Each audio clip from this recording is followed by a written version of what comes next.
அன்பானவர்களே, அன்பு வணக்கங்கள். மனிதர்கள் 3 நிலைகளில் வாழ்க்கையை வாழ்ந்து வருகிறார்கள். அது என்ன 3 நிலை? மிருக நிலையிலேயே, விலங்கு நிலையிலேயே வாழ்பவர்கள் ஒரு சில மனிதர்கள். மனித நிலையில் வாழ்பவர்கள் 2ஆம் நிலை மனிதர்கள். தெய்வ நிலையிலேயே வாழ்பவர்கள் சில குறிப்பிட்ட மனிதர்கள். இறைவன் நமக்கு பிறப்பை தந்தது எதற்காக? நல்லா சாப்பிடணும், நல்லா தூங்கணும், நல்லா அனுபவிக்கணும் அப்படின்னு பேசுகின்ற ஜென்மங்கள் நிறைய இருக்கும் இல்லையா? அதுக்கு அவங்க விலங்காவே படைச்சிருக்கலாமே.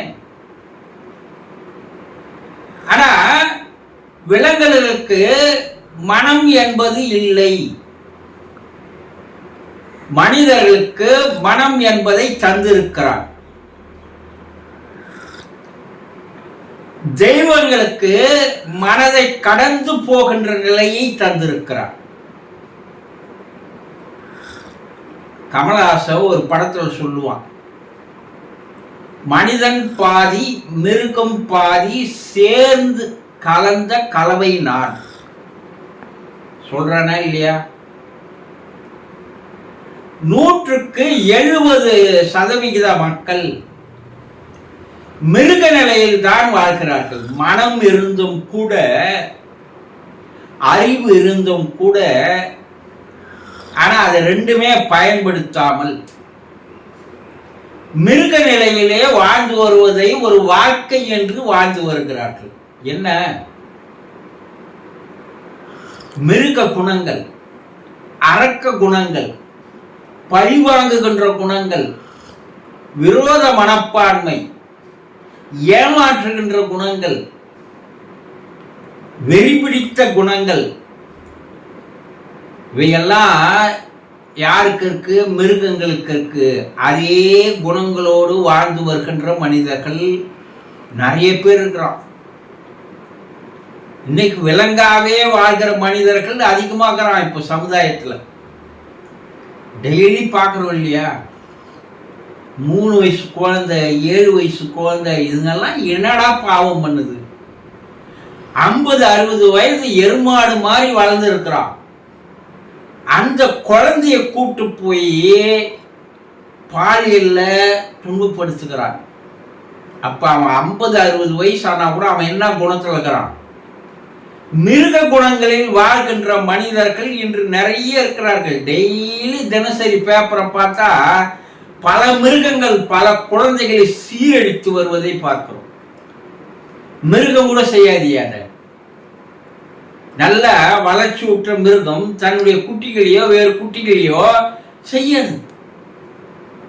ஆனா மனிதன் மனம் இருக்கு, அறிவு இருக்கு, ஆனா மிருகங்களை கூட கீழ்த்தனமாக வாழ்கின்ற நிலைமை என்று அதிகமாகி கொண்டிருக்கிறது இல்லையா?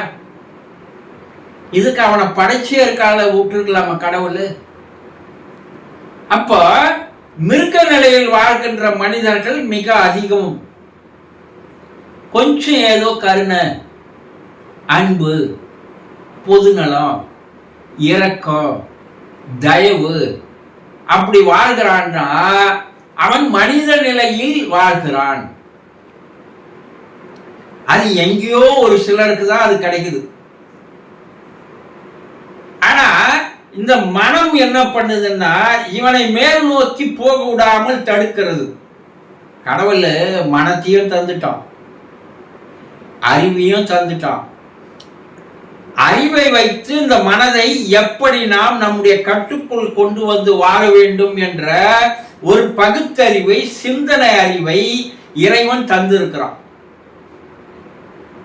அதை சரியாக பயன்படுத்தினால் தெய்வ நிலைக்கு சென்று விடலாம். இறைவனுடைய குறிக்கோளே என்னன்னா மிருக நிலையிலிருந்து மாறி மனித நிலைக்கு வந்து மனித நிலையிலிருந்து தெய்வ நிலைக்கு உயர்வதற்காக தான் பிறப்பையே தந்தான். ஆனா இவன் மிருக நிலையிலே இருக்கிறான், மேல் நோக்கி வரமாட்டேங்கிறான்.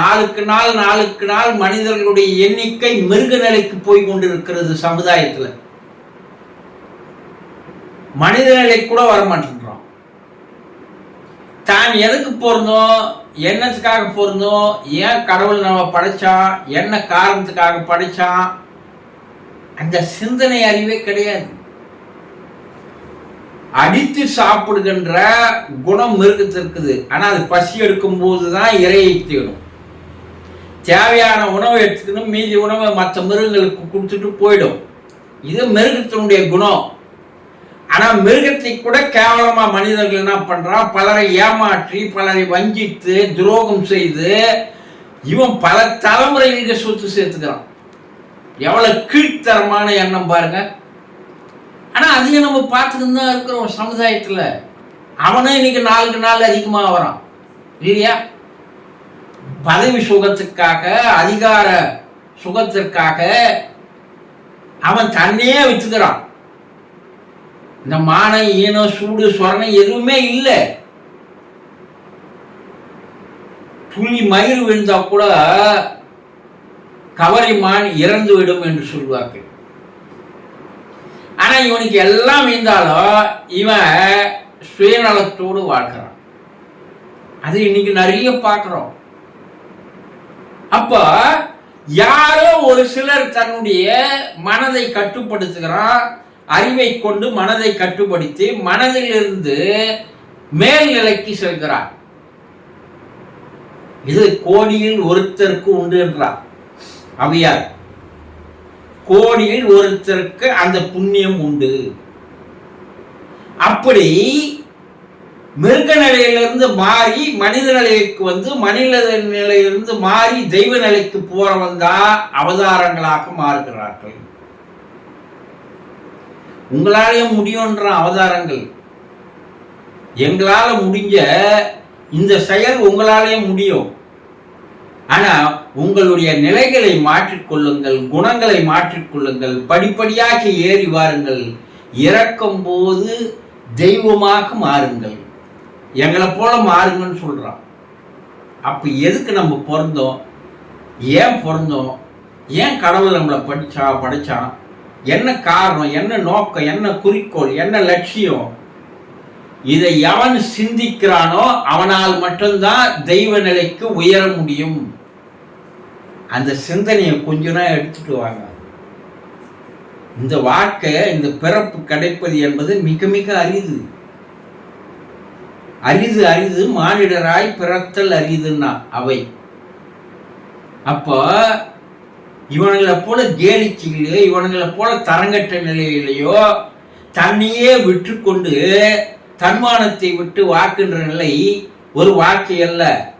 இது போல வாழ்ந்தோம் எத்தனையோ கோடிக்கணக்கான பேர் இல்லாத இடம் போயிட்டான்.